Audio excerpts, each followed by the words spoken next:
Boa tarde, senhoras e senhores. Então, vamos agora recomeçar com um pouquinho de atraso.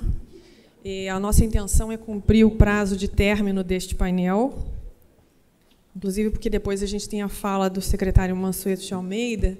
Hoje é sexta-feira. Nós não gostaríamos de ficar com a reputação de problemas de pontualidade, não é? Então, hoje, até na fala, começando aqui, por favor, Marilene e Marcos Tadeu, se vocês puderem já, se quiserem aqui, já sentar.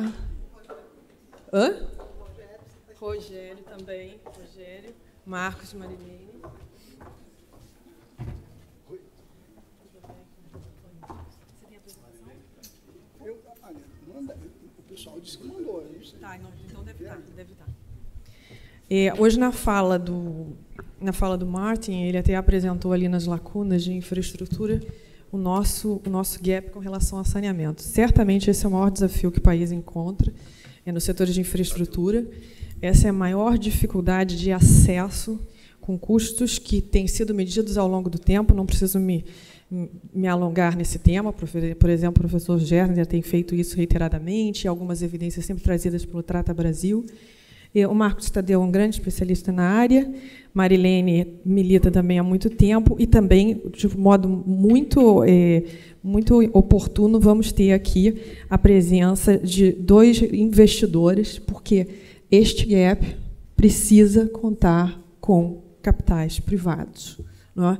Então, vai ser extremamente rico esse painel, no sentido de dizer como é que a gente poderia caminhar para universalizar o acesso, equilibrando objetivos de curto e longo prazo, ou seja, preços pagáveis, affordability e retornos adequados para o investidor neste novo contexto, como bem apontou aqui a Helena Landau no painel anterior, que o BNDES tem um novo papel.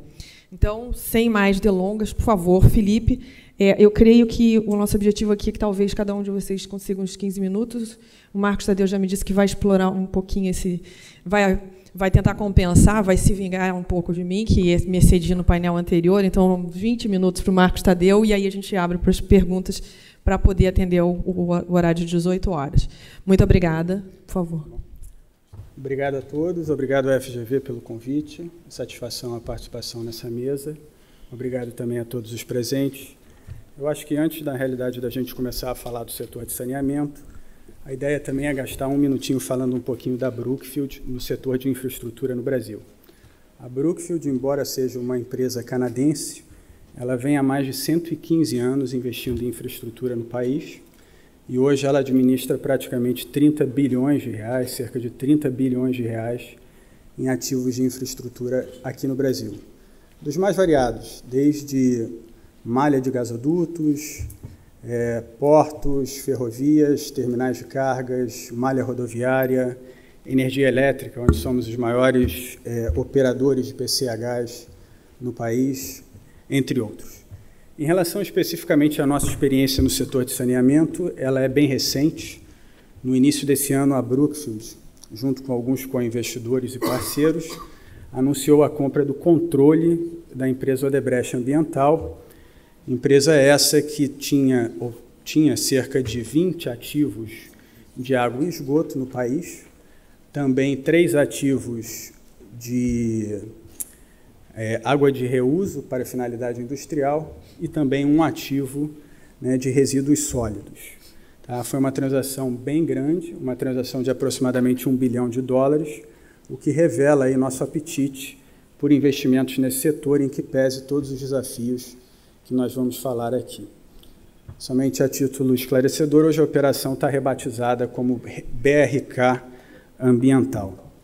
Então, antes de falar dos problemas, o que nos atraiu como investidores privados para o setor de saneamento e como investidores de infraestrutura? Acho que, na realidade, tem algumas variáveis que a gente precisa explorar. Lógico, um investidor privado em infraestrutura ele está buscando contratos de longo prazo, e isso o setor de saneamento oferece via concessões e PPPs, prazos às vezes até de 35 anos. Busca também, de alguma forma, fluxos de caixa regulares, com menos variabilidade, e o setor de saneamento em estágio maduro, a proposta é que as operações de saneamento ofereçam esse tipo de perfil para o investidor. Além disso, há também no setor hoje uma oportunidade muito grande de crescimento, então, para a gente, esse foi um investimento inicial, mas a nossa expectativa é ampliar a nossa atuação através de algumas vertentes, né? Na questão de abastecimento de água, hoje o Brasil já tem um índice de abastecimento de água, embora não seja 100%, né? Eu diria, não satisfatório, mas decente, né? Há oportunidade de melhorar muito a qualidade do serviço. É inconcebível pensar que 40% da água captada, né, na realidade, não seja faturada ao consumidor final, quer dizer, são perdas reais, perdas aparentes, que na realidade assim, designam e qualificam bem como a qualidade do serviço é ruim no país, e principalmente no esgoto, né? No esgoto, a gente imagina que, ao longo dos próximos anos, venham a surgir muitas possibilidades. O índice de coleta de esgoto no país ainda é muito baixo, ele é da ordem de 50%, quer dizer, na realidade, só 50% da população brasileira tem acesso à coleta de esgoto, e desse esgoto, 40% só é tratado. Então, a expectativa é que, ao longo do tempo, né, novas concessões, novas PPPs que visem a ampliação e a universalização desse serviço de esgoto venham ao mercado, e a Brookfield, como investidora privada, já está devidamente posicionada. Então, a gente agora começa a falar um pouquinho dos desafios e dos dilemas do setor de saneamento, na nossa opinião, e lembrando que esses dilemas, né, ou esses desafios, eles já vêm se perpetuando há algumas décadas. Vale lembrar que alguns investidores privados, se você pegar, por exemplo, a própria Suez, a empresa internacional enorme, né, ela abandonou o setor de saneamento no Brasil há algumas décadas e, desde então, não voltou mais. Então, assim, hoje em dia, investidores privados no setor de saneamento ainda é, de alguma forma, uma raridade. Então, acho que o primeiro ponto que a gente, na realidade, gostaria de colocar para reflexão ou como desafio, e que foi para a gente, e ainda é fruto de, na realidade, muita reflexão interna, é a questão da regulação no setor de saneamento. É, de alguma forma, curioso, ou a gente, na realidade, a multiplicidade de agências reguladoras no setor de saneamento, para o investidor privado, ele traz muito risco. Você tem dezenas de agências municipais, você tem as agências reguladoras estaduais, sem contar a presença da ANA, que no caso é mais voltada para a questão de captação de água, outorgas de água, etc. Mas, especialmente na questão das agências reguladoras municipais, é muito desconfortável para o investidor privado que a gente tenha que lidar na concessão onde o poder concedente é o município e, ao mesmo tempo, o regulador também é o município através da agência reguladora. Então, essa situação, de fato, é algo assim que, quando a gente olha o setor e pensou algumas vezes antes de investir, foi algo que gerou uma certa dor de cabeça, e acho que é algo que o setor precisa se modernizar. Como? Para mim, me parece que ou uma eventual regulação estadual, ou uma regulação regional, ou uma regulação federal, qualquer desses caminhos que a gente possa seguir, seriam, na realidade, vertentes muito melhores do que a questão da regulação municipal, que a gente é obrigado a encarar nas nossas operações no dia a dia. São agências reguladoras municipais que, além da influência política e da questão política, muitas vezes não são nem dotadas sequer dos recursos necessários para a qualificação e para que façam os estudos e análises apropriadas. Então, assim, acho que o nosso primeiro ponto de atenção que a gente chamaria para a questão do setor de saneamento, sob a ótica do investidor privado, é a regulação ainda muito frágil, e pouco desenvolvida, até mesmo em comparação a outros setores que foram pauta aqui desse painel. O segundo ponto que a gente acha que vale a pena comentar é a questão da financiabilidade do setor. O Brasil hoje está vivendo um momento, de alguma forma, único, com a questão da redução significativa das taxas de juros. O CDI caminha para 7% ao final do ano, e o setor de saneamento, mais do que qualquer um, ele precisa de financiamento de longo prazo. E, infelizmente, no Brasil, financiamento de longo prazo, hoje a gente fala de BNDES ou Caixa. Tá? E aí, nesses dois vetores, a gente tem duas questões. Acho que na questão da Caixa, a gente hoje tem alguma preocupação em relação ao futuro da disponibilidade de recursos. Primeiro, pela questão de Basileia III, onde aparentemente a Caixa eventualmente vai precisar readequar um pouco as suas carteiras, os seus ativos de risco, e a gente não sabe qual será o impacto disso em cima da concessão de financiamento para o setor. E em relação ao custo, aí falando de Caixa e também do próprio BNDES, né? A Caixa hoje, a linha Saneamento para Todos, que é uma linha vinculada ao Ministério das Cidades, ela funciona com uma taxa de TR mais um spread de 8,3% a 9%. Tá? Isso, né, quando a gente considera a TR, a gente está falando de 10%, 10,5%, que hoje é praticamente 130%, 140% do CDI. Quer dizer, ora, que financiamento de longo prazo é esse, né, que virá atrair um investidor privado a 130%, 140% do CDI? Então, assim, eu sei que se a gente fizesse essa mesma palestra no ano passado, a gente estaria, de alguma forma, mais do que agradecendo o papel espetacular que a Caixa faz no financiamento do setor, porque a taxa de juros era 14%. Mas o que a gente gostaria é que fossem revistos, né, as condições comerciais em função da nova conjuntura macroeconômica que o país enfrenta. Né? Não podemos ter um financiamento de longo prazo por agentes governamentais a custo mais caro, né, do que eventuais emissões privadas, né, que o setor tem praticado. Em relação ao BNDES, que também faz um papel sensacional na questão do desenvolvimento do setor, a dificuldade hoje é a questão da operação sempre baseada em TJLP mais um spread, que, novamente, com a TJLP a níveis de 7%, etc., né, a gente está falando, de novo, em patamares não competitivos em relação à taxa de juros de curto prazo no Brasil. Então, a gente acha que esse cenário de financiamento precisa ser um pouco repensado, né, porque o setor de saneamento, ao contrário de uma usina hidrelétrica que você, em 5 anos, você constrói, o setor de saneamento, quando você assume uma concessão, você assume um compromisso de investimento dos próximos 30 anos, 25 anos. Você precisa de financiamento de longo prazo. E, infelizmente, né, o financiamento de longo prazo hoje, os bancos privados, eles ainda estão muito restritos a linhas de 5, 7 anos. A gente fica, na realidade, acompanhando o que o mercado tem praticado, né? Acho que a EGEA vai poder falar ainda melhor. Eles têm sido extremamente criativos na busca de novas operações, emitindo bonds no exterior, na realidade fazendo debêntures incentivadas de infraestrutura, mas ainda assim a nossa visão é que as taxas precisam ficar mais competitivas para atrair o investidor privado para o segmento de saneamento. Tá? E acho que uma questão também que tem, na realidade, nos alarmado um pouco recentemente é a questão dos prazos dos desembolsos. Geralmente você começa uma operação de saneamento, uma concessão, uma PPP, você, na realidade, ganha esse processo, dá entrada no pedido de financiamento, mas durante um tempo você está submetido a uma espécie de empréstimo ponte, a um empréstimo com algum banco comercial, enquanto, na realidade, o financiamento de longo prazo com a Caixa ou com o BNDES não é obtido.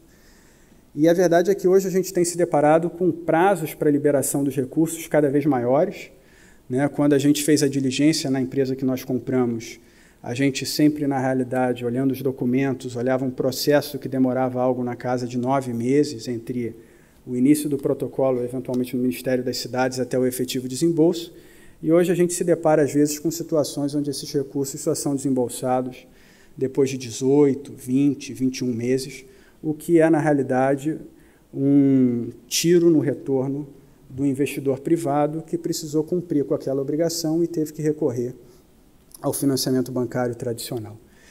E acho que o último ponto que a gente queria colocar aqui é a questão da estruturação das PPPs. Né? As PPPs são, além nas concessões, você, como empresa, você cobra diretamente do usuário final. Né? Na PPP, o conceito é que você cobra diretamente de um órgão municipal, né, que vai te pagar uma contraprestação fixa ou levemente variável. Você não corre esse risco de volume, né? O volume, na realidade, não interfere muito, praticamente não interfere no quanto você deve receber, mas essa questão que surgiu como uma excelente ideia lá atrás, o que a gente visualiza agora é que o conceito das PPPs estão um pouco distorcidos. Por quê? O que a gente tem se deparado agora é que, em função da crise fiscal de uma série de municípios, PPPs onde, na realidade, você tinha contratos bem amarrados, de uma hora para outra, o risco de crédito desse município subiu consideravelmente e o operador privado, que antes recebia sua contraprestação mensal regularmente, hoje em dia ele não recebe e sofre com uma certa inadimplência, né? Inadimplência essa que, na realidade, tem diversos efeitos, desde a qualidade do serviço para o usuário final, até como, na realidade, o próprio relacionamento desse operador privado com os próprios bancos. Então, assim, a forma como essas PPPs estão estruturadas, onde, na realidade, a gente precisa pensar num pacote de garantias que deem a ela mais robustez, ou seja, um agente fiduciário, ou seja, uma conta centralizadora que receba os recursos do usuário final e, após pagar o operador privado, aí sim os recursos voltem para o município, né, porque é difícil atrair o operador privado, né, se ele, na realidade, enxerga que existe um risco de crédito muito grande naquela operação.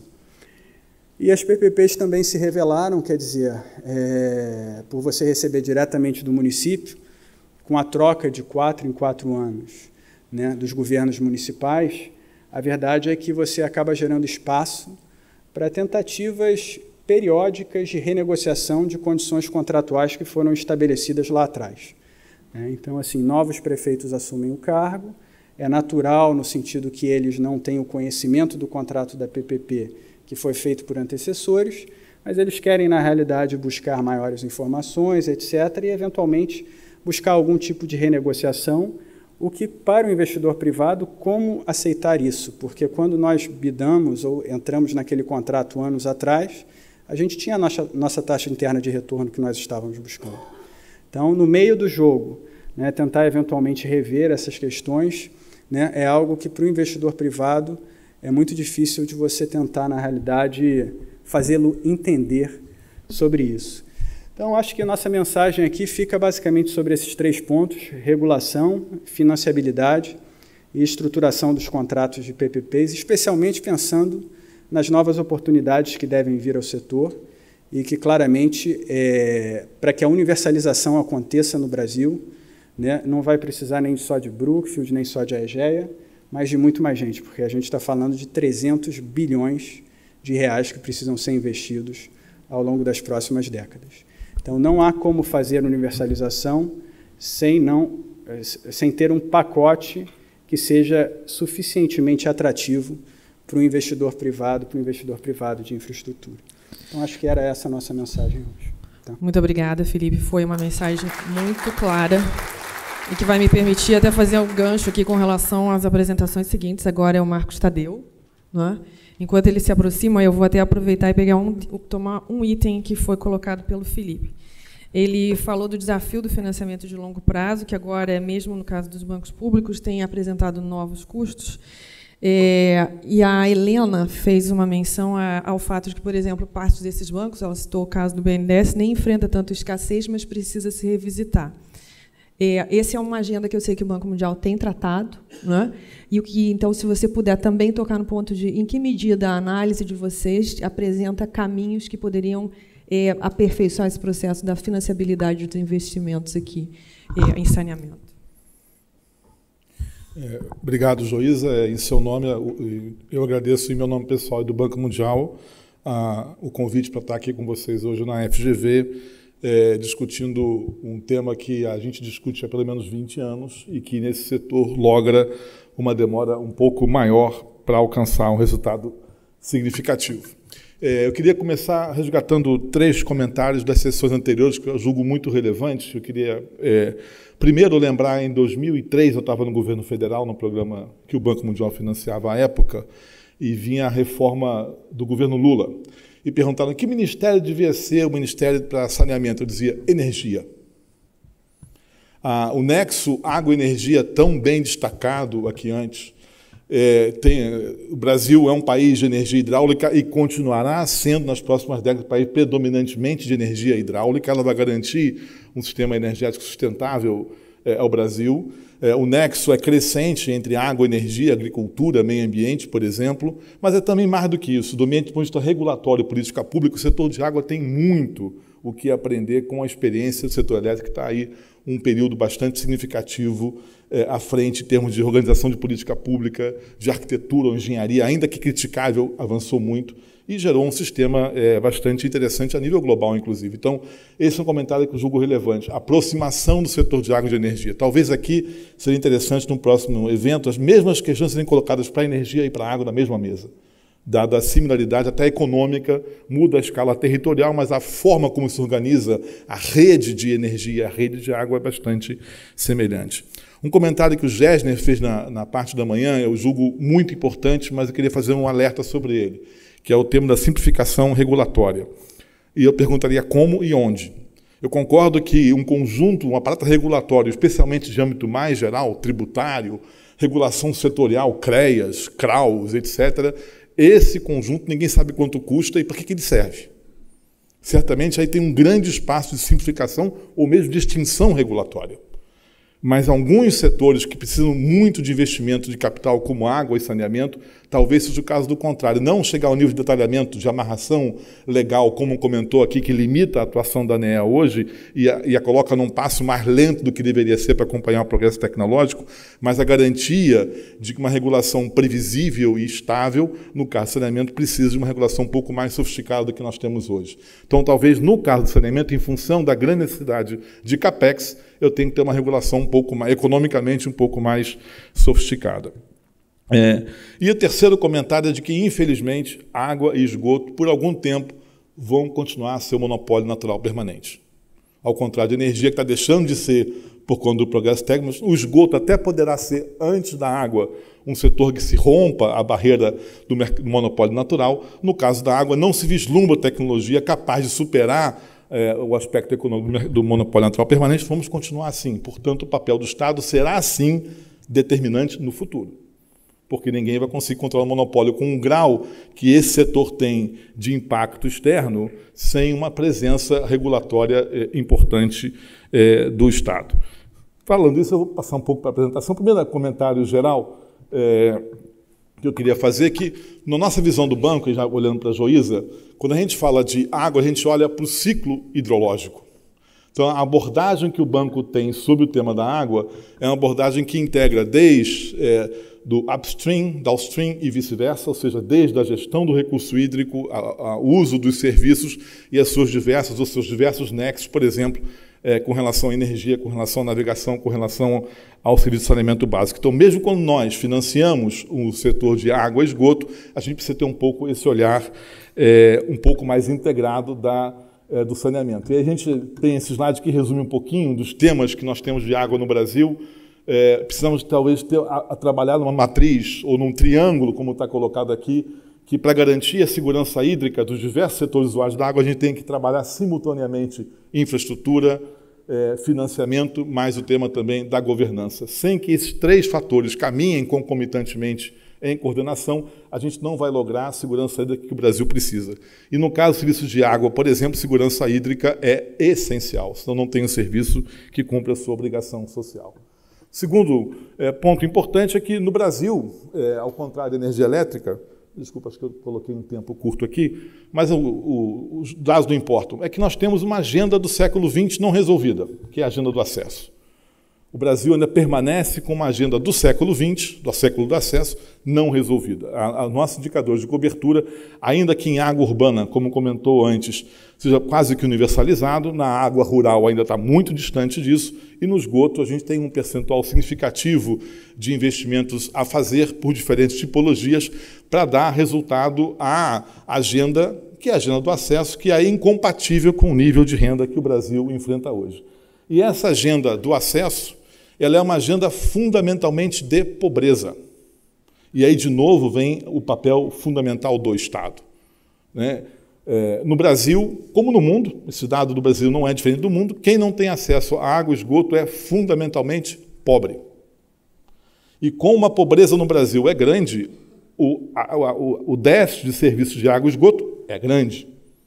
É lógico que em água ele é muito menor, porque há uma pressão social para aquilo que entra na sua casa, que é vital à sua sobrevivência, ao seu bem-estar social. O esgoto é menos relevante, se paga menos por ele. Mas há um elemento fundamental, de novo, passando, eu falei antes do Estado em função do monopólio natural, aqui de novo aparece a função essencial do Estado em função de garantir a equidade e a superação da desigualdade no acesso, no caso brasileiro, entre urbano e rural, entre água e esgoto, entre áreas metropolitanas centrais, áreas metropolitanas periféricas e entre água e esgoto, que é a agenda do acesso. E essa agenda do século XX se complicou muito mais nos anos recentes com a agenda do século XXI, comentada aqui rapidamente no tema da energia, e que, no caso da água, se torna aguda, que é a agenda da mudança climática e, particularmente, da necessidade de adaptação. O Brasil, infelizmente, se concentra muito no debate clima, no tema da mitigação das emissões. É relevante, sem nenhuma dúvida, mas o impacto brasileiro é fundamentalmente, o custo econômico brasileiro é fundamentalmente um custo de adaptação. São os eventos climáticos afetando a economia e a vida das pessoas em função ou causando os desastres que nós temos visto. E esses gráficos aqui, não vou entrar em detalhe, esse aqui é um estudo que o Banco Mundial publicou no ano passado, em 20 anos, quase 200 bilhões de perda econômica com desastres naturais. E se nós pegarmos os dados do Cadastro Nacional de Eventos de Desastre, do Ministério da Integração Nacional, é um sistema que registra cada evento em cada município, vamos verificar que, além do crescimento do número de ocorrências, esse gráfico mostra ano a ano quanto que ele vai ocorrendo, qual é o impacto do custo dele ao longo dos anos, esse crescimento é vertiginoso. 92% dos eventos de desastre no Brasil são eventos ligados à água, ou por excesso, chuvas, ou por falta, escassez, secas, ou simultaneamente, como vimos agora em Pernambuco. Pernambuco tem 6 anos um desastre de seca, a maior seca, mais contínua, desde que tem registro, há mais de 100 anos, e na região do Agreste Pernambucano, em Caruaru, enquanto vivia uma seca, houve uma enchente. A enchente foi embora e voltou a seca. Então, esse é o tipo de ambiente de incerteza que se coloca mais no setor de água e esgoto e que é uma agenda que o custo econômico dela deverá se agregar ou se somar ao custo da agenda do século XX, que é a agenda do acesso ao serviço. Eu vou parar um pouco mais nesse gráfico, para até termino aqui a minha apresentação. Esse gráfico mostra o impacto de uma reforma regulatória no setor de água e esgoto no longo prazo. Esse é um setor, como se colocou antes aqui, de longo prazo. Os investimentos se realizam no longo prazo. E esse gráfico mostra um ciclo, aqui a relação taxa de investimento em proporção do PIB, formação bruta de capital fixo em água e esgoto. Nós temos um banco de dados bastante significativo para isso, no país, no Brasil. E a gente vê a reforma, o grande salto na década de 70 é uma reforma regulatória, do ponto de vista clássico do que é uma reforma regulatória. Eu introduzi um novo marco jurídico, uma nova arquitetura do setor, um novo arranjo de financiamento, um novo modelo gerencial, uma nova estrutura de incentivos. E o que acontece? Eu salto de 0,10% do PIB de investimento médio anual e vou para 0,4%, num período de 5 anos. Esse é o impacto de uma reforma regulatória consistente. Logrou. Lógico, o Brasil grande, crescia 7% ao ano na economia brasileira, mas é notável o que se logrou aqui em termos de expansão do investimento, numa fase em que o Brasil crescia, a população urbana crescia 4% ao ano. O Brasil tinha aqui população urbana 45 milhões de habitantes, hoje tem 185 milhões de habitantes, cresceu 4 vezes. E essa reforma regulatória fez com que, durante um período bastante significativo, de quase uma década e meia, o investimento ficasse perto de 0,4% do PIB. E aí vem a crise macroeconômica, não vou entrar aqui em detalhe. Hiperinflação, crise da dívida, o fundo de garantia quebra, o governo, para controlar a inflação, muda a regulação, tira a tarifa do BNH, passa para o Comitê Interministerial de Preços, que usa a tarifa para controlar a inflação, rebaixando o reajuste para reduzir a pressão inflacionária. A gente vive isso há pouco tempo atrás, se não me engano, num setor muito maior do que o de água e esgoto. Acho que não estou enganado, a energia teve algo parecido com esse. Não aprendemos. Mas essa alteração, essa macroeconomia em crise gerou uma alteração regulatória que leva a uma depressão do investimento no setor em função da contenção tarifária, que levou à inadimplência do pagamento da dívida, que levou à própria quebra do Fundo de Garantia. Eu acho que o Rogério já estava na Caixa nessa época, o Fundo de Garantia quebrou no governo Collor. E parou de financiar porque não tinha solvência, porque não tinha mais pagamento. Depois de uma reforma macroeconômica, o governo FHC reorganiza as contas públicas, renegocia a dívida com o Estado, incorpora a dívida do setor de água e esgoto, o setor volta a investir, chegou a 0,25% do PIB nos anos 90, e aí continua de lá para cá numa estabilidade ou numa estagnação no nível de investimento baixo, na média de 0,20% do PIB. Em que aconteça, em 2007, uma segunda reforma regulatória da Lei 11.445. Se a gente olhar o período de transição entre o fim do Planasa e a Lei 11.445, a gente vai ver que, na média, não mudou nada a reforma regulatória. Ou seja, o impacto da Lei 11.445 na capacidade do setor investir foi pequeno. Esse é um ponto de discussão muito relevante. E eu chamo a atenção para ele por quê? Porque, nesse momento, o governo federal discute uma reforma regulatória, uma revisão da Lei 11.445. Eu acho que faz todo sentido, 10 anos depois.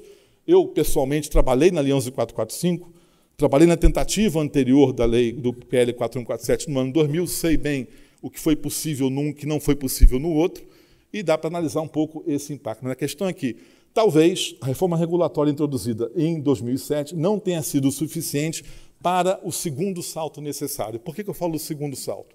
Porque essa parte de baixo do gráfico pega quanto o governo estima que tem que investir para alcançar metas do Planzab. O Martin comentou isso aqui de manhã, alguém comentou de manhã, foi o Gessner que comentou isso de manhã. Teria que ter 0,4% do PIB, na média anual, até 2033. Nós estamos em 0,20, 21, 22, patinando por aí. A diferença entre o amarelo e o amarelo é que eu invisto, o preto é que eu falta investir. O gap para investir é maior do que eu consigo investir hoje. Portanto, esse é o cenário pós-11.445. Essa reforma regulatória não logrou o objetivo que foi. Acho que esse é um elemento bastante relevante, que prova aqui a estagnação da cobertura quando comparado com outros setores de infraestrutura. Esse dado, acho que o Martin mostrou na parte da manhã, comparando os diversos setores de infraestrutura, e vê que água e esgoto continuam estagnados em comparação a outros setores, por exemplo, especialmente o setor de tecnologia.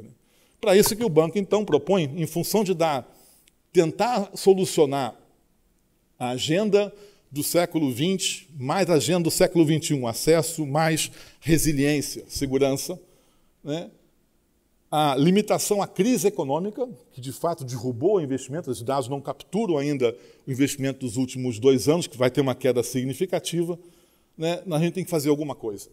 Tem que mudar o padrão de financiamento em função do que tinha antes, do que tem que ser feito agora.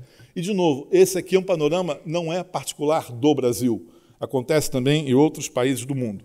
Então, o banco desenvolveu uma metodologia para trabalhar com os governos, que nós chamamos de cascata, ou cascade. Vamos chegar aqui, que é como é que a gente olha para o problema, diagnostica, como a ANEEL comentou, o diagnóstico do setor elétrico é muito bom, falta de melhorar a parte de o que fazer com o que está muito bom de dado, E onde é que a gente aloca o recurso escasso? O recurso público escasso, onde é que ele tem que entrar? Onde é que ele alavanca o privado? Onde é que o privado tem que entrar? E quais são as condições que faz com que esse investimento ocorra?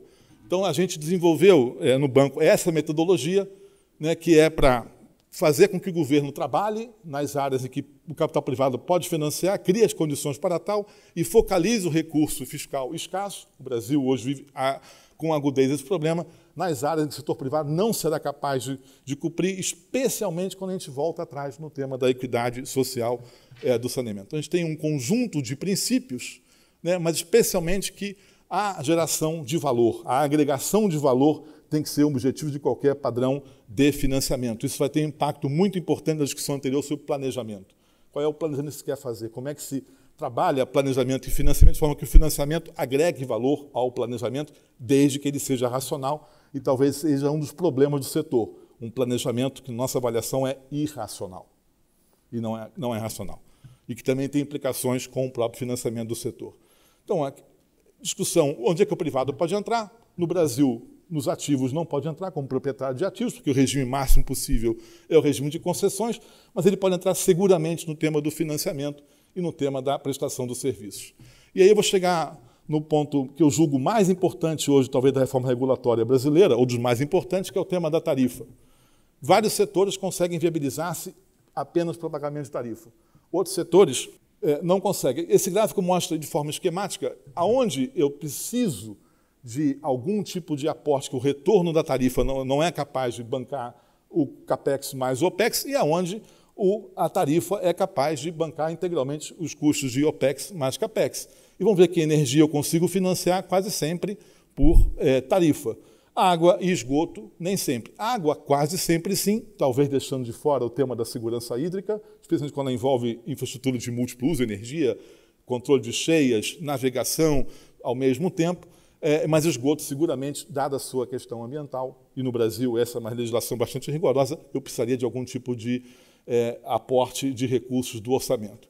E, de novo, nesse esquema aqui, basicamente, ilustro em que setores que eu vou mais para a tarifa, mais para o setor privado, onde eu preciso um pouco mais do Estado, e comparando com seguramente a água e esgoto, eu teria que ter necessariamente, em função dos temas de externalidades sociais e ambientais, uma participação ainda relevante do Estado para o próximo prazo. E aí, como é que se faz isso? Olha para o setor e diga: eu consigo que ele resolva tudo de forma no mercado? Como telecomunicações, hoje tudo se resolve no mercado.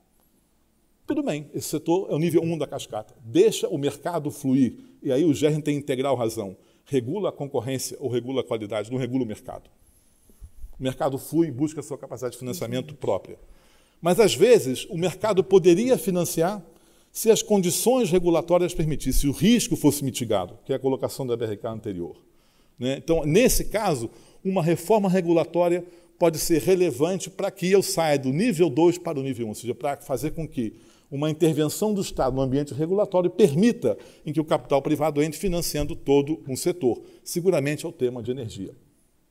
Porque até a questão da equidade social resolve internamente por meio de subsídios cruzados. Mas, ainda assim, existem setores, esgoto, saneamento rural, por exemplo, em que nem com reforma regulatória a capacidade de pagamento do conjunto de usuários, dadas as restrições de renda do país, seria capaz de atrair o setor privado para financiar tudo. Então, talvez, aí eu vou para o nível 3 da cascata, eu tenho que alocar um recurso público em cooperação ou em complementação e vice-versa com o recurso privado.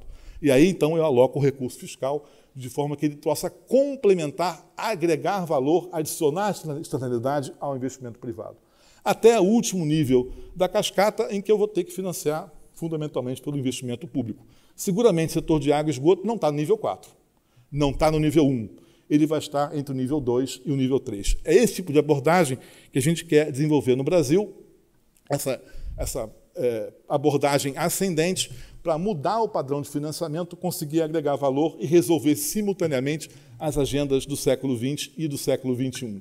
E aí, os comentários finais dessa abordagem que eu falei muito rapidamente, para saneamento básico. Primeiro, o setor tem oportunidades relevantes de mercado. Tem alguns avanços que têm que ser aproveitados. Então, esse é um setor que precisa de investimento e é um setor que se financia, na média brasileira, lógico, média esconde os extremos, 80% do CAPEX financiado por tarifa. Poucos países do mundo conseguem isso. Estou acabando. Então, aproveitar que já há uma estrutura tarifária, um conjunto tarifário capaz de financiar uma parte importante da OPEX e da CAPEX, que precisa apontar os ganhos de eficiência que o GERN indicou aqui das perdas, tanto as perdas reais, que precisam de investimento em reposição de ativos ou de tecnologia, quanto da perda aparente ou perda comercial, o ganho de eficiência. Que traga inovação. Acho que a gente vai ouvir tanto da Brookfield quanto da EGEA o que se pode inovar em termos de gerenciamento, de monitoramento, de gestão dos sistemas e dos ativos, ou o contrário, que usem soluções simples e que resolvam o problema brasileiro. Toda reunião que eu vou, aqui não tem muito engenheiro, imagino, né? Acho que não. E que eu sou engenheiro. Eu vou ser polêmico com os engenheiros, mas eu faço questão de insistir sempre nisso. O Brasil, você vai em qualquer cidade de porte médio, não tem esgoto na rua. Não tem. Não tem rede de esgoto. Vai lá nos NIS, esgoto, zero. Eu vou na cidade, não tem esgoto. Cadê o esgoto? Vou no Rio, está no Rio. No Rio como? Pela rede de drenagem. O cara ligou o esgoto na drenagem, que a drenagem foi feita primeiro. Aí nós, país primeiro mundo, não, tem que separar tudo. Eu vou lá, quebro a casa do cara, desligo a drenagem, ligo o esgoto, levo 20 anos, invisto bilhões e eu tenho 20 mil ligações não feitas em Vitória, eu tenho 70 mil em Salvador, 250 mil em São Paulo, que a rede passa e nem está ligado, está na drenagem. E nós não fazemos sistemas, não reconhecemos o chamado sistema de esgoto e drenagem combinado ou misto, como se queira chamar. Aí o pessoal da indústria de tubos, da cadeia, diz: você quer fazer saneamento de segundo mundo no Brasil? Eu pergunto: Tóquio é segundo mundo? Londres é segundo mundo? Paris é segundo mundo? Toronto é segundo? Nova York. Você falou aqui em Nova York. Todas as cidades de primeiro mundo, ricas, grandes, 100% da Espanha, usam um sistema unitário para coleta de drenagem e esgoto e tratamento em tempo seco. E nós do Brasil, país rico, não podemos fazer.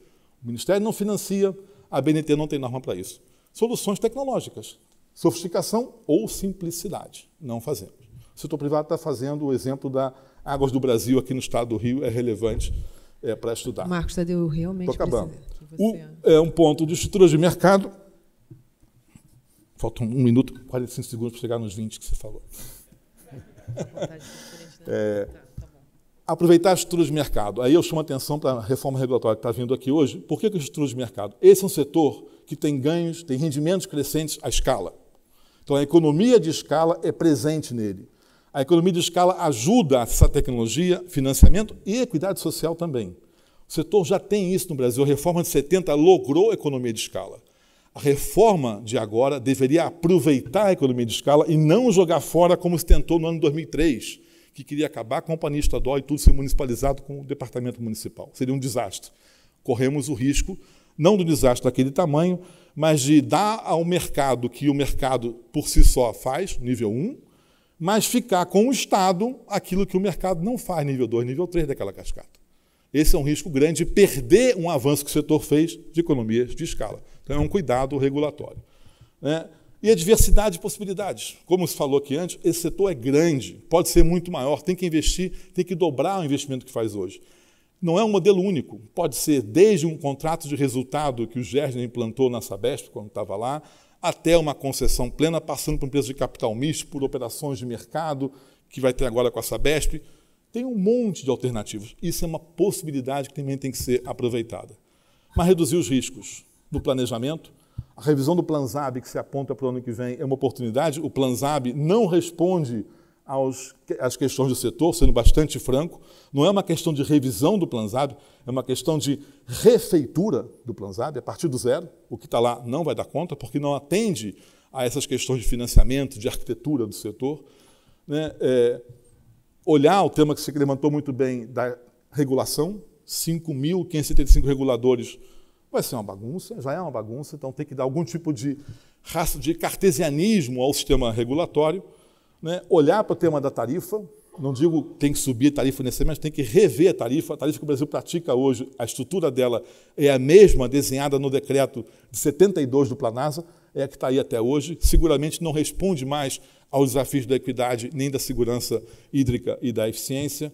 Rever o padrão de financiamento, cada operador regional tem que gerenciar 2.000, 3.000 contratos. Cada obrinha gera um contrato. Cada obra leva 9 anos de ciclo entre a seleção pública e a conclusão da obra. E quantos contratos a Caixa tinha, Rogério? Nem me lembro. Milhares de contratos. Esse sistema é irracional. É caro. É lento. E pior, inequânime e ineficiente. Cidades que não precisam ter esgoto terciário, tem. E cidades que não têm esgoto nenhum, não tem esgoto nenhum. Por conta desse arranjo irracional. E, por fim, o que a gente não tem controle é tempo político. Eleição de governador, no ano seguinte, eleição de prefeito, é difícil. Não é fácil lograr, não. Então, esses eram os pontos que eu queria colocar. Muito obrigado. Boa tarde a todos. Muito obrigada, Marcos Tadeu. O tempo político realmente é uma restrição. Nós tivemos juntos num evento esse ano em que a gente mostrou o resultado de um estudo nosso, que investimentos públicos, financiados pela Caixa, tinham levado mais de 8 anos para serem completados. Então, você imagina que mesmo um prefeito reeleito tem dificuldade de ver entregue a sua obra. Agora, passando para a Marilene Ramos, eu queria usar um pouco dos temas que foram destacados nas falas que a antecedem, que os dois estavam remetendo bastante a essa questão da regulação, de uma reforma regulatória, e como diretora do BNDES, eu sei que você tem acompanhado bastante no âmbito do PPI, todas as discussões no âmbito de uma nova arquitetura regulatória que eventualmente coloque a agência federal como um articulador, como bem apontou o Marcos Tadeu, a reforma regulatória de 2007 tem dificuldade de entregar, seguindo a reforma regulatória do gás natural também em 2007. Né? Então, esse é um tema que talvez merecesse uma notícia sua aqui com relação à sua avaliação. Bom, boa tarde a todos, agradecer a Joísa mais uma vez aqui na FGV e a oportunidade aí da gente falar um pouquinho sobre esse tema, que é um tema que mobiliza muito, né? Porque não há como se conformar com a situação que o Brasil tem. E como o tempo é curtinho, eu, de fato, vou me concentrar aí neste tema específico da mudança regulatória que está sendo discutida pela Casa Civil, na coordenação da Casa Civil, mas envolvendo os ministérios, a ANA, o Ministério das Cidades, e também os bancos, né, o BNDES, Caixa e outros entes que também estão sendo ouvidos. Antes de entrar especificamente nesse tema, eu queria fazer um comentário para o Felipe. Felipe, eu concordei com uns 99% de tudo que você falou. Você está coberto de razão. Só tem uma coisinha que eu tenho que pontuar. Você disse assim, não, a cobertura de água é decente. Obviamente, né, decente é uma palavra bem abrangente. Não é. A cobertura de água nossa também é indecente. Porque uma coisa é a cobertura de água que a gente vê nos dados do IBGE. Outra coisa é a cobertura de água que você encontra quando você vai na Baixada Fluminense, quando você vai na periferia de Belo Horizonte, quando você vai na periferia de Salvador. Né? Se você for aqui a Maricá é uma cidade, né, que ficou notável aí pelo nosso ex-prefeito, é uma cidade que está aqui a 60 quilômetros do Rio de Janeiro, da ex-capital federal, tem 20% de abastecimento de água. 20%. 80% da cidade, uma cidade de 120 mil habitantes, é um poço ligado que quando aciona a bomba para puxar a água do poço, ele captura a água da fossa que está do lado. É assim que é abastecido. E hoje, o sistema de abastecimento, que é uma captação num riozinho desse tamanho que tem lá, com a seca, não tem nem essa água para abastecer os 20%, não tem. Se for a Itaboraí, onde estava sendo construído o majestoso Comperge, tem 40% da população abastecida por um sistema público. E por aí. E em sistema de rodízio. Então, quando você fala em perdas, né, de 40% da água que é captada num cenário que nós temos aí, estamos já convivendo com as mudanças climáticas, que nossas fontes são cada vez mais escassas, é algo que imagina água tratada, que gastou energia, cloro, todos os produtos químicos para ser tratada e sendo perdida, é algo que...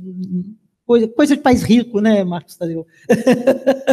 Pode tratar a água e depois jogar fora. Enfim, então, o único, assim, tem um dado que está no PlanSab, que diz o seguinte, que é diferente do dado que está no IBGE. Ele fala que o atendimento adequado no Brasil é de 59%. 34% é atendimento precário. Atendimento precário é isso. É aquela água que você não sabe onde é que cai, né? É a água mais cara que tem. Né? Porque na hora que o morador ali da Baixada ele tem que comprar água mineral, porque a qualidade da água dele é imbebível, né? Ele vai pagar uma água muito mais cara. Então, quando eu vejo muito esses estudos de até que ponto a tarifa paga, eu acho que a tarifa mais cara, o serviço mais caro é aquele serviço que você não tem. Né? Quando um morador do sertão de Pernambuco tem que pagar R$300 por um caminhão-pipa com 30 metros cúbicos de água, é a água R$10 por metro cúbico. R$10 por metro cúbico, nem a tarifa mais elevada do subsídio cruzado custa isso. Então, essa capacidade, a gente tem que até olhar esses números, esses estudos com certa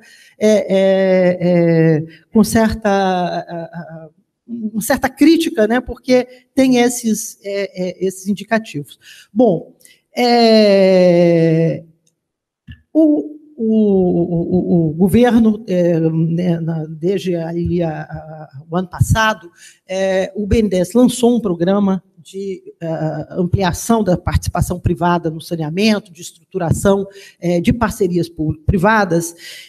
Primeiro, só entender o foco desse programa. O foco desse programa são as companhias estaduais. Por quê? Porque 75% dos serviços de saneamento do país são providos por companhias estaduais.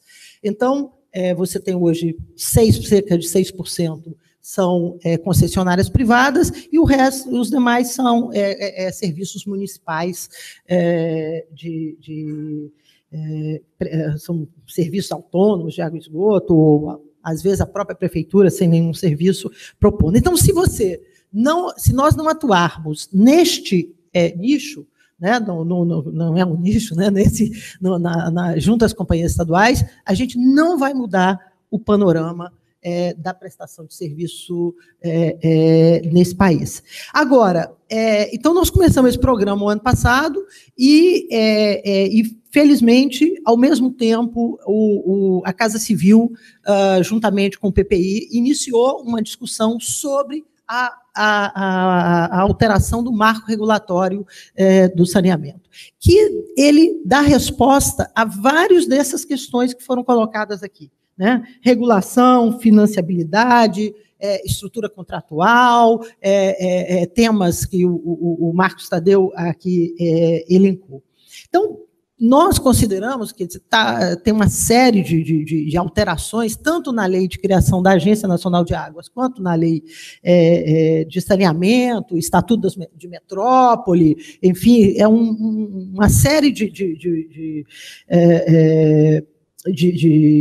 leis que vão precisar de ajuste, mas eu vou destacar aqui 4 pontos principais que estão sendo discutidos. O primeiro deles é a questão da regulação, né? De fato, você falar de agência reguladora municipal, isso não existe, né? Isso é uma ficção.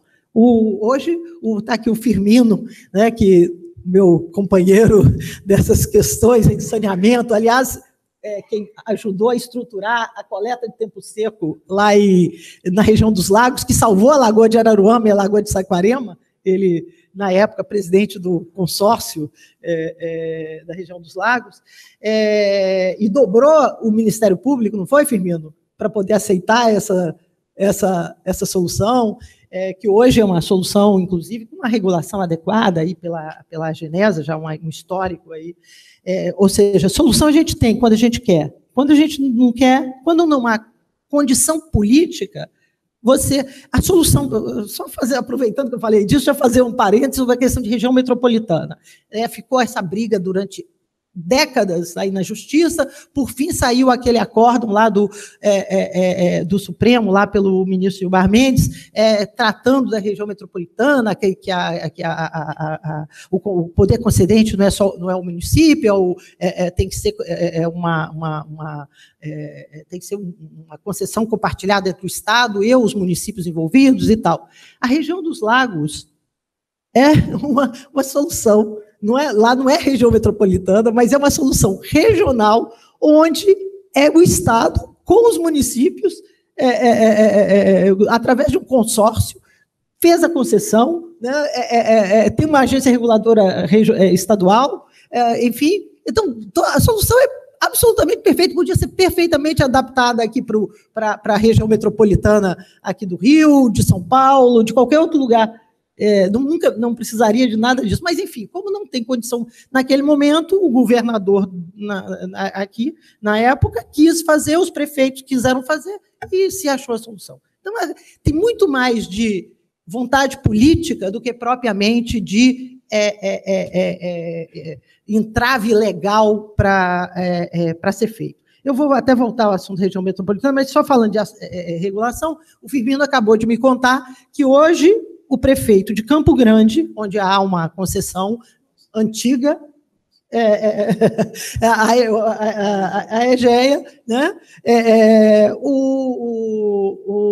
ele extinguiu a tarifa mínima a tarifa por o pagamento por disponibilidade. Ele saiu de 10 metros cúbicos mês para 5 metros cúbicos mês, e em 5 anos vai zerar,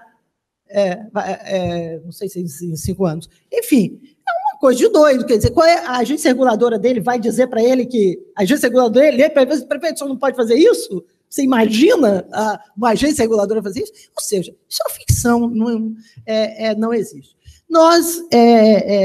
Nossa proposta sempre foi de que a regulação deveria ser uma regulação, no mínimo, estadual, né?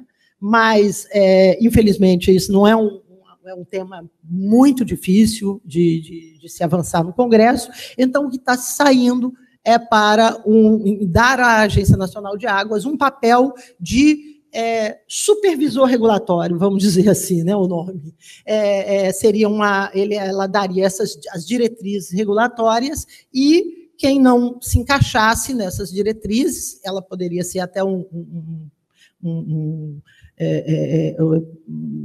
mediador de conflitos, né, uma coisa assim, e quem não se encaixar, né, seja o ente municipal ou estadual, ele não teria acesso a recursos públicos, tanto de OGU quanto de financiamento. É o que está caminhando. Outro tema importantíssimo que a gente precisa, que está sendo tratado, é a questão de região metropolitana, né? Há uma confusão, quer dizer, lá o Supremo, quando fez, ele traz uma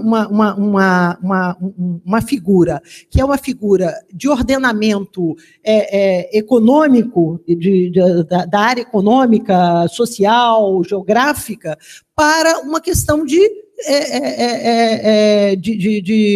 para o saneamento, onde muitas vezes, você tem uma região metropolitana com a região metropolitana do Rio de Janeiro, que tem 22 municípios, onde você tem Paracambi, que capta água dentro do próprio município, trata seu efluente e joga dentro do próprio município. Ele não tem nenhuma conexão com Niterói, mas ele está na mesma região metropolitana, né? Então, a gente está tentando colocar dentro da lei a figura das etapas comuns de serviço. Quer dizer, você tem que ter, para caracterizar a questão a gestão associada, alguma etapa de serviço comum. Então, você pega os municípios que são abastecidos pela adutora do Guandu, aí eles ficam na mesma gestão associada. Mas Magé não tem nada a ver com o Duque de Caxias. O lado de lá da Bahia não tem nada a ver com o lado de cá da Bahia, né? São Gonçalo é abastecido pelo sistema Imunana-Laranjal, Niterói é Imunana-Laranjal. Enfim, então tem que tratar a questão circunscrever a região metropolitana. A outra questão que é muito importante para avanço aí de qualquer, ou vai limitar muito as possíveis alternativas de participação privada, é a questão do dispositivo que está na lei de saneamento, que onde nós temos um convênio de cooperação em vigor, né? Convênio de cooperação é quando o município ele tem um convênio de cooperação com a companhia estadual. Não é um contrato de concessão, é algo que pode ser feito sem o devido processo licitatório, tudo isso. Então, no caso, se houver mudança de controle desse serviço, esse convênio de cooperação ele cai e o município teria que licitar. Então, se isso acontecer, obviamente, isso é um impeditivo para que qualquer companhia estadual ela faça, né, ela passe o controle, ela faz de alguma forma, porque cessaria o objeto, né, da prestação de serviço dela. Então, o que nós estamos propondo, e é o que está em discussão, é que esses convênios de cooperação, eles vigorem até o fim do seu prazo, e ao fim do seu prazo, aí sim, seja feita uma nova licitação, se for o caso. A outra questão é a exigência de planos de saneamento. Isso também é uma questão que virou assim,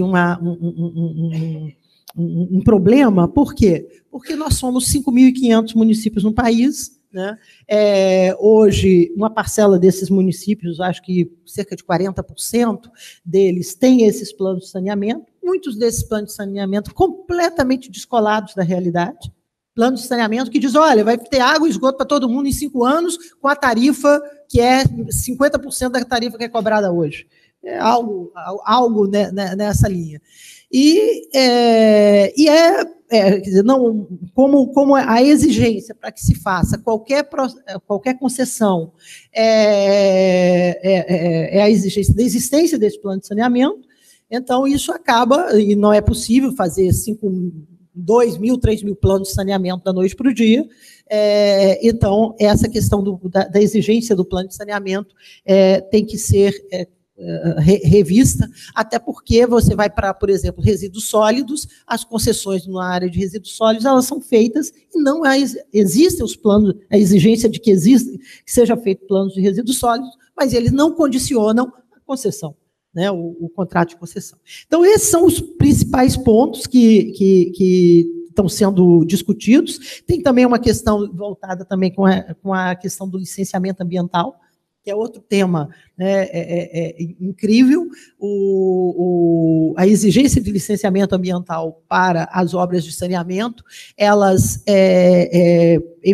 enfrentam a mesma via crucis, né, que qualquer outro investimento de impacto ambiental negativo cai. Uma obra de saneamento, ela só tem impacto ambiental positivo, mas ela passa por essa mesma via crucis, e muitos desses atrasos, né, que nós vemos nos investimentos, muitas vezes estão relacionados a atrasos no licenciamento. Então, a gente precisa simplificar a forma de fazer licenciamento ambiental de um investimento que só tem impacto social e impacto ambiental positivo. E que 99% dos casos se dá numa região urbana, consolidada, onde você não tem nenhum impacto ambiental relevante ou alguma... isso pode ser feito de forma tendo um devido processo, uma devida análise técnica, né, com medidas mitigadoras, com os devidos cuidados. Isso pode ser feito de forma simplificada e célere, sem precisar virar também um empate. Eu teria aí também a falar sobre a atuação do banco como financiador, mas o Rogério certamente vai falar do lado do financiamento, e os nossos problemas, né, são comuns. Eu quero dizer que, no caso do banco, o setor de saneamento é um setor prioritário para o banco. As melhores condições de financiamento são dadas, né, ao setor de saneamento. Hoje, o financiamento é até 80%, TJLP, prazos de 20 anos para o financiamento. Temos aí esse novo cenário, que é o cenário da TLP, que em 5 anos vamos ter a TLP equivalente, né, a uma taxa de captação de tesouro, uma taxa de mercado, mas existe, quando se discutiu trazer a substituição, né, da TJLP pela TLP, a discussão é o subsídio que estava escondido, né, na TJLP, ele deveria ser explicitado. E setores meritórios, eles devem ter, assim como existe a previsão no OGU para a equalização dos financiamentos à agricultura, por exemplo, deveria ter para esses setores meritórios. E, obviamente, a gente sabe que o saneamento é um setor absolutamente meritório. O que temos que ver é que, num cenário em que o orçamento está, né, totalmente restrito, como é que se coloca lá essa previsão de subsídio, de forma a que o setor possa ter, né, um financiamento a um custo mais razoável. Bom, eu fico por aqui e nas perguntas, eventualmente, a gente prossegue. Obrigada. Muito obrigada, Marilene. Agora, então, a gente vai aprender um pouco com a experiência da EGEA, através do Rogério, quer dizer, a EGEA com uma atuação em diversos estados, vários municípios, né? E como é que ela percebe esse novo momento e as condições para que se possa viabilizar esses investimentos. Acho que o ponto da segurança jurídica que foi trazido aqui pode ser um bom gancho aqui para a sua fala. Desculpe, Rogério, eu confesso que eu fiquei pensando que você ia falar de Caixa Econômica, mas não, é claro, você vai falar agora já de EGEA. Mas pode falar um pouquinho, né, de Caixa Econômica, porque a sua experiência é muito maior que a minha até de financiamento. Bom, boa tarde a todos. Eu tinha trazido uma apresentação, mas, independente disso, eu vou usar algumas coisas só para ilustrar da experiência de um operador privado, que é essencialmente um operador privado, uma empresa com 70% do capital nacional, 20% do GIC, o Fundo Soberano de Singapura, 10% do AFC, do Banco Mundial. A EGEA opera em 48 cidades, 48 municípios brasileiros, são 10 estados, a concentração é em Mato Grosso, são municípios pequenos, tá? A empresa, hoje, nós temos 3 mil colaboradores, atendemos quase 5 milhões e meio de pessoas, e desses 48 municípios, o interessante é ressaltar que tem municípios de 3 mil habitantes a municípios de 900 mil, que são capitais. Operamos 2 capitais, Teresina, que é recente, tem 3 meses que a gente está lá, e Campo Grande, que estamos lá há mais de 10 anos, e que hoje foi objeto aí desse pequeno problema, que, na realidade, pelo que a gente sabe, era uma promessa de campanha, né? Acabar com tarifa mínima. Bom, isso daí, obviamente, a gente até, inclusive, teve que fazer um comunicado ao mercado, saiu hoje, se eu não me engano, foi hoje já, ou foi ontem, não tenho certeza, acho que foi ontem. Saiu o comunicado ao mercado, porque a gente vai, evidentemente, entrar com pedido de reequilíbrio. Claro, tem que haver um reequilíbrio de contrato, e, enquanto isso, vamos tocar, né? Bom, mas então isso aqui, a questão da atuação, de onde a EGEA está plotada, e que tipo de município, etc., dá uma ideia do seguinte. Primeiro, o setor privado, ele pode perfeitamente, diferentemente do que costuma ser falado, se interessar por operar em pequenos municípios. A questão toda é a questão de aglomeração, ou seja, claro que não faz sentido a gente se deslocar, vamos lá, para o interior de Rondônia para operar uma cidade de 3 mil habitantes. Mas se nós tivermos um grupo de cidades, podem ser pequenas lá mesmo, aí pode fazer sentido, que é o caso de Mato Grosso, e principalmente de Mato Grosso, que é onde quase todas são cidades menores, que originalmente eram operadas por empresas locais, porque a companhia estadual lá foi extinta há muitos anos, e foi tudo municipalizado, e alguns municípios, nos primórdios, andaram fazendo uns contratos de concessão. Bom, quase todo mundo que operava era empreiteiro, né? Então, é a primeira questão, né, nesse setor. Quer dizer, para você trabalhar, quer dizer, com uma empresa como a nossa, como a própria BRK, hoje são empresas que são estritamente operadoras de serviços públicos de água e esgoto. Não dá para misturar operação de serviço público com execução de obra. Você vai fazer obra, claro, mas você vai fazer obra com quem se apresentar tecnicamente em termos de custo em condições mais satisfatórias.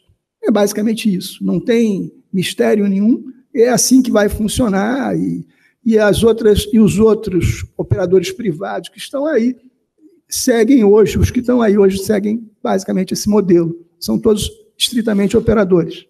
Bom, isso é para chamar a atenção, então, isso aqui eu não vou falar, porque o Marcos já falou de investimento público em saneamento, que a gente está defasado, etc. O outro ponto, aí é um dado geral da participação privada, que também é só para reprisar. A participação privada em saneamento, quer dizer, os privados todos operam 6% dos municípios, são 322 municípios. Vamos lá, os 24% dos outros prestadores são praticamente locais e os tais 70% estaduais. Desses aí, o que o privado opera em termos também de... Aí são os investimentos realizados, teve um volume significativo, mas, novamente, falando do tamanho e voltando na questão de escala, os privados, 72% dos municípios operados têm menos de 50 mil habitantes, 28% acima. Isso para o conjunto dos operadores privados, não estou falando de AEGEA, aí está a AEGEA, BRK, GS Lima, etc. Né? Águas do Brasil, está todo mundo aí. Então, não há o que dizer que o privado só está buscando pegar os municípios maiores e mais ricos. Não, isso é um discurso absolutamente superado. E o que faz sentido, efetivamente, para qualquer operador privado hoje, claro, a gente entende no conjunto que universalizar saneamento no país passa pela colaboração entre público e privado. Eu entendo que nós, e aí vamos lá, não estou falando só pela EGEA, mas a posição, inclusive, da ABCOM, que congrega os concessionários privados, é que não é para pensar que os operadores privados vão assumir o saneamento inteiro no Brasil. Ninguém está raciocinando dessa maneira. A gente entende que a gente tem um papel maior a desempenhar, mas que há operadores públicos muito bons, a gente sabe que tem, o Tadeu citou aí Sabesp, tem Sanepar, tem Copasa, quer dizer, cada uma são empresas que em capital aberto, estão na Bolsa, e a Sabesp está em Nova York, etc. Então, são boas companhias, é um modelo que pode funcionar. O que, independentemente desse fato, é que, mesmo para essas companhias, há espaço de elas atuarem de forma cooperativa com a iniciativa privada em determinadas situações. E aí eu bato na questão do esgotamento sanitário.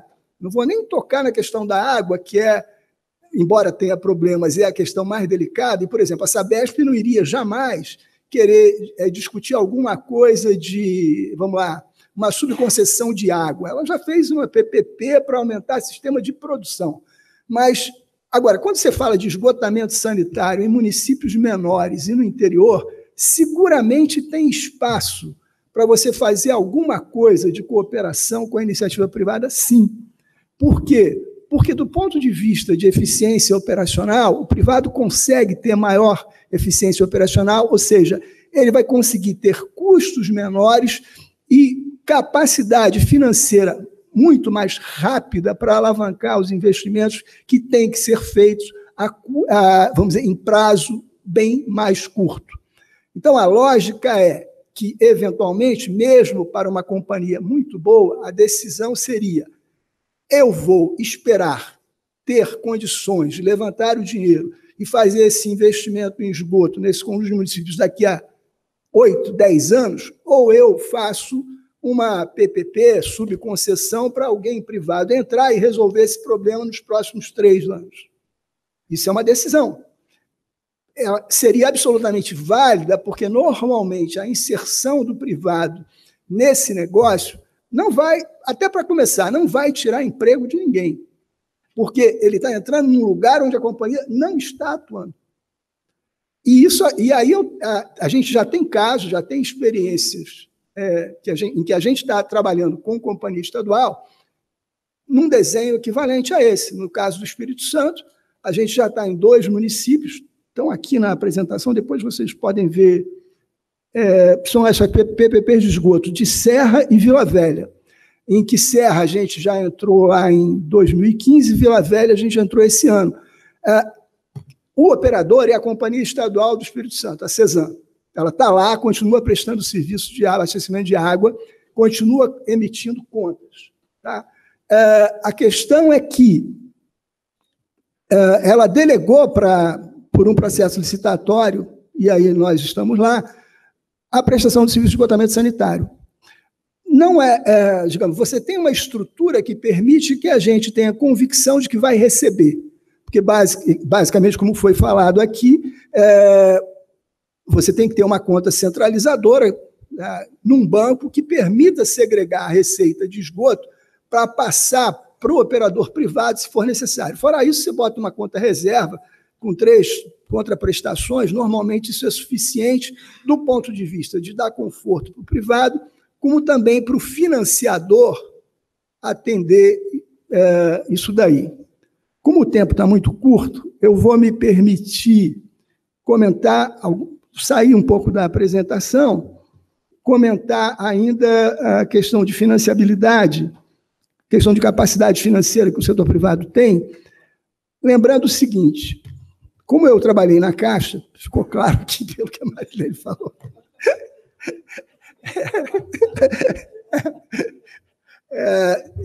eu conduzi a área de financiamento, principalmente na área de saneamento, então eu tenho uma certa experiência nesse negócio. Qual é a visão hoje? A visão é a seguinte, primeiro, se a gente finalmente tiver o país estabilizado do ponto de vista da economia, a gente espera enormemente que isso se confirme ao longo do próximo ano e principalmente já em 2019, que as condições fiquem estáveis, é óbvio que a taxa básica, como está acontecendo, ela vai cair para níveis civilizados.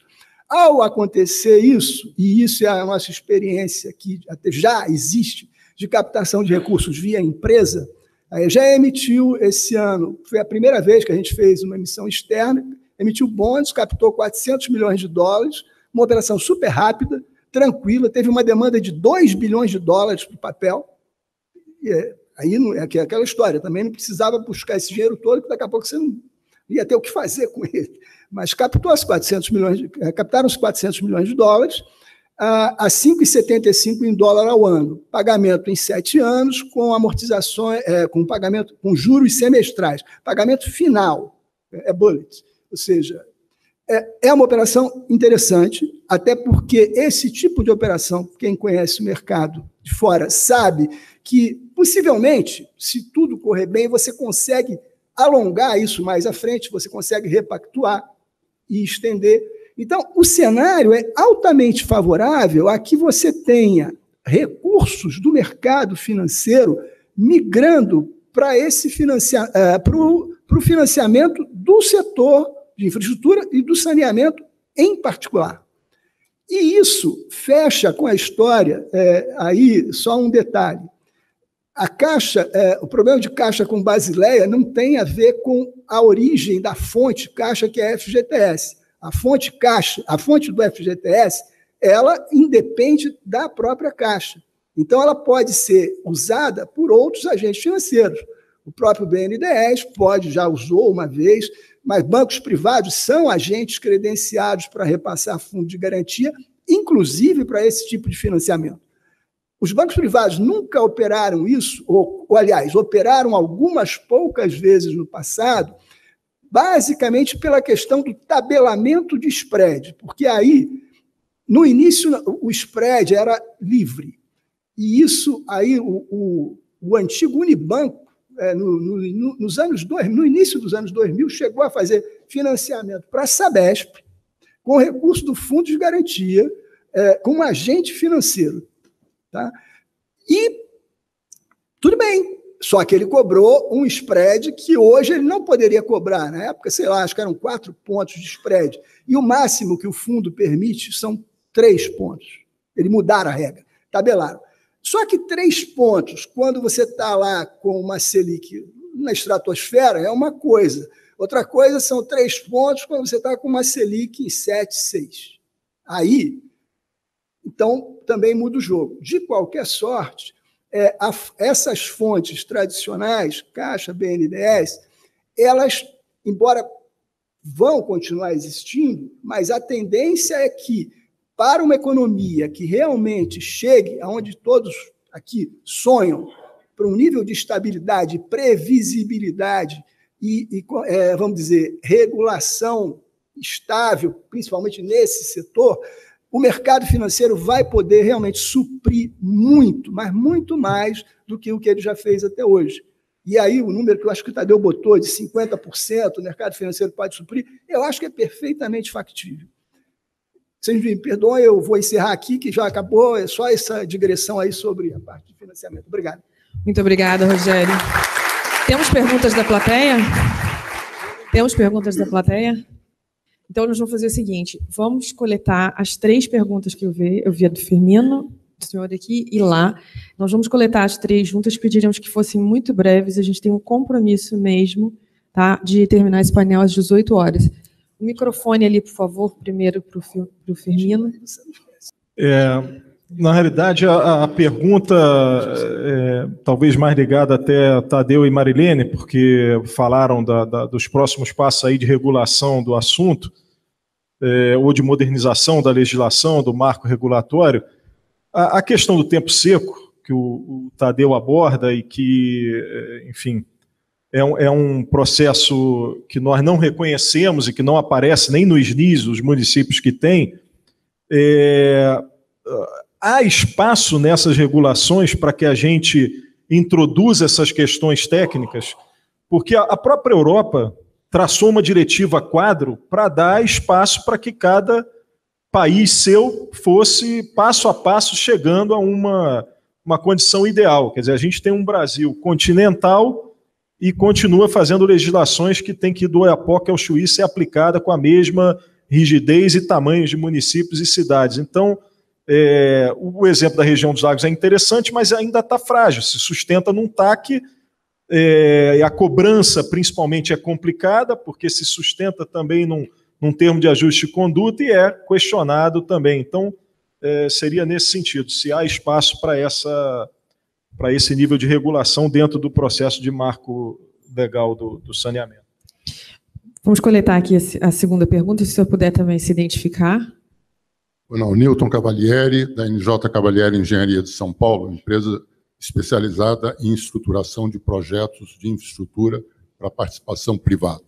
Pergunta para a senhora Marilene Ramos sobre o programa que o BNDES está desenvolvendo de estruturação das empresas de saneamento básico para participação privada ou para concessão, ou PPP, etc.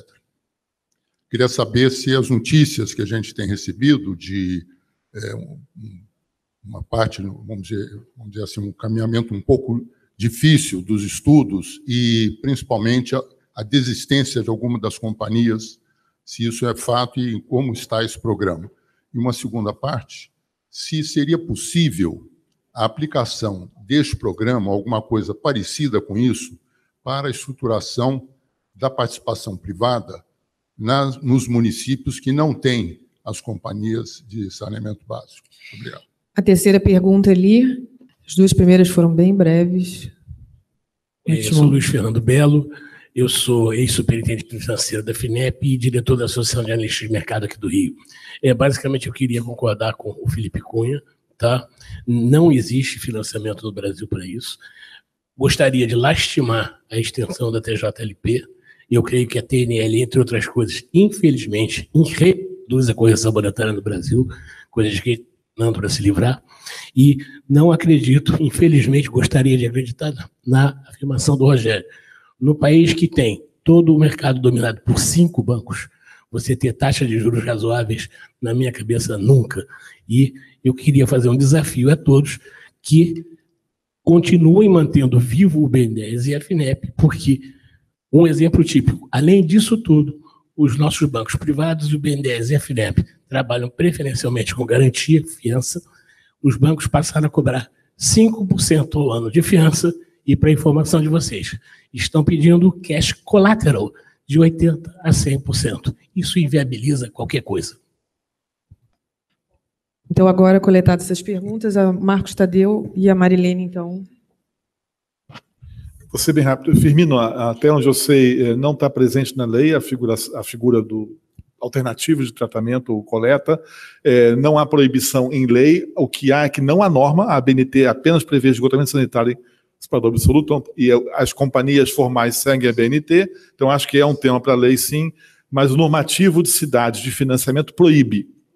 Então, esse é um ponto, né? Está proibido hoje por normativo de financiamento. Só com relação à questão dos temas dos municípios, houve uma tentativa de estudar um programa, uma facilidade para apoiar PPPs e municípios por meio de um empréstimo do banco chamado Interáguas, com o Ministério das Cidades. O banco se colocou à disposição, mas não andou. Não andou, então não vai ter. Não nesse próximo ano. Marilene. Estou quase conseguindo cumprir minha meta. O tempo seco, o Tadeu já explicou, e, de fato, o projeto de lei que está, ele não trata especificamente disso, porque não é um tema para lei, né, o que a gente entende. Então, é mesmo vedação lá do Ministério das Cidades e alguns estados, né? Nós tínhamos um problema parecido aqui no estado do Rio. Outra questão, bom, aí as perguntas que relação sobre o nosso programa, né? Hoje nós fizemos um convênio inicialmente com 17 estados, 7 estudos já estão em pleno andamento, vão o estudo de alternativas fica pronto agora em dezembro, desses 7, e tem mais 3 em contratação. Um deles é a SEDAI, né? Mas a SEDAI ainda está em fase de finalizar o contrato entre o BNDES e o Estado para poder ser feita a contratação do consórcio que já foi selecionado para fazer os estudos. Obviamente, tem dificuldades, alguns governadores que inicialmente, desses 17, decidiram não seguir adiante. É um momento difícil, nós temos um calendário eleitoral que age contra nós, né, contra qualquer avanço nesses programas. Eu acho lamentável, porque isso mostra uma visão de curtíssimo prazo, né, porque minimamente nós poderíamos avançar com esses estudos, ainda que não se pudesse colocar essa licitação antes das eleições, mas aguardar o próximo governante para ver o que vai fazer, mas, infelizmente, alguns preferiram nem avançar com os estudos. Tenho que saudar aqueles que estão tendo a coragem de avançar. Então, acho que será um grande avanço. Os municípios, nós temos até muito interesse, inclusive, tendo em vista que nós estamos no início do primeiro ano de mandato dos prefeitos. A questão é que a equipe do BNDES é relativamente pequena e ficou assoberbada com esses estados, e nós não tivemos perna, né, para ir atrás dos municípios, alguns muito interessantes, né, que a gente tem, e seria, assim, do ponto de vista de tempo político, seria o ideal começar com os municípios agora. 1 minuto final para o Rogério, que pediu para fazer uma complementação com relação aos municípios. Ainda com relação, aproveitando essa história dos municípios, a ABDIB, eu sou do coordenador do Comitê de Saneamento da ABDIB. A gente está tentando começar a desenvolver uma forma de a ABDIB apoiar a estruturação de modelagens para municípios isolados. Tá? Quer dizer, exatamente para não entrar na mesma faixa onde o BNDES está trabalhando, a gente vai tentar usar a ABDIB para isso. A gente até já conversou com o pessoal, com o Rodolfo, lá do BNDES, para ver o que dá para a gente, pelo menos, articular a atuação de agência de fomento, tipo Desenvolve São Paulo, BDMG, etc., que poderiam ajudar. A gente, de uma certa forma, a lógica os sócios, que ali tem um bando de gente, tem escritório, consultoria, banco e tal, se juntam e arranjam um dinheiro para bancar uma modelagem. Essa modelagem ficando pronta, uma agência dessas, não necessariamente o BNDES, que não vai ter braço para tanto, mas uma dessas agências que o BNDES pode supervisionar, vai lá e valida o trabalho, orienta o prefeito para botar esse negócio na rua. Isso é uma coisa que a gente está tentando fazer via ABDIB. Começamos há uma semana a discutir isso. Tá? Marilene pediu por 30 segundos para fazer um comentário final. Não, é só porque uma das questões que o Felipe falou, né, foi a questão da insegurança dos contratos, né? E, Felipe, uma das coisas que eu acho que é importante de um trabalho como esse que a gente está fazendo é que esses processos serão processos muito mais transparentes, né, muito melhor estruturados. Então, muitas dessas concessões que foram feitas, elas foram feitas, concessões feitas de forma não muito transparente, às vezes, e também tem todo um processo de aprendizado, né? Processos que hoje a gente reconhece que foram feitos de forma errada. Então, eu acho que os contratos que saem daqui, eles certamente serão darão mais segurança para o investidor. Felipe pediu 15 segundos. Bom, eu só Eu só queria concordar com a Marilene, eu tentei ser suave na questão do índice de abastecimento de água, que é 83% no Brasil, e de fato ele é indecente ou inaceitável, qualquer que seja a palavra. E 2 pontos, assim, em relação ao índice de abastecimento de água, a gente não deve olhar só o número, mas a verdade é que nesses 83%, e a gente vê isso olhando e viajando pelo Brasil, a qualidade da água, em alguns casos, é ruim, né? O Ministério da Saúde exige 95 parâmetros que devem ser cumpridos em relação à qualidade da água, e muitas vezes nem sequer isso é cumprido, e além do que, muitas vezes você tem uma interrupção constante no suprimento da água. Então, embora na realidade a gente fale de 83%, que já é ruim, esse 83%, a qualidade dele é pior ainda. Felipe, a sua fala foi excelente, não agora, mas também no início. E eu só, para terminar esse painel aqui, passar para o Mansueto, queria colocar as lições que eu tiro desse painel. Primeiro, concordando aqui com a fala do Marcos Tadeu, a agenda do saneamento é uma agenda do século XX, é uma agenda de acesso, sim, mas ela tem desafios do século XXI, que são, por exemplo, mudanças climáticas, né? E também a integração entre os setores água e energia, que efetivamente não pode ser ignorada, né? Tiro de recomendações daqui. Eu diria que o papel do Estado revisitado, tanto na condição de regulador, como trouxeram aqui, né? Na condição de poder concedente, para que a gente cada vez menos veja exemplos como esse que foi trazido aqui, que vivencia a EGE agora, no papel de provedor, porque a participação do setor público, a participação pública em saneamento vai continuar grande, mas a gente tem o desafio de garantir boa governança. A lei de responsabilidade das estatais está para terminar no seu prazo de adaptação, ou seja, vigência completa, em que medida alcançamos melhorias efetivas e como é que a gente monitora daqui para frente a efetividade, e certamente o papel de financiador de modo integrado e complementar com a participação privada. Dado que a gente falou de Estado, de reformas, nada melhor do que agora passar para o Mansueto. Muito obrigada.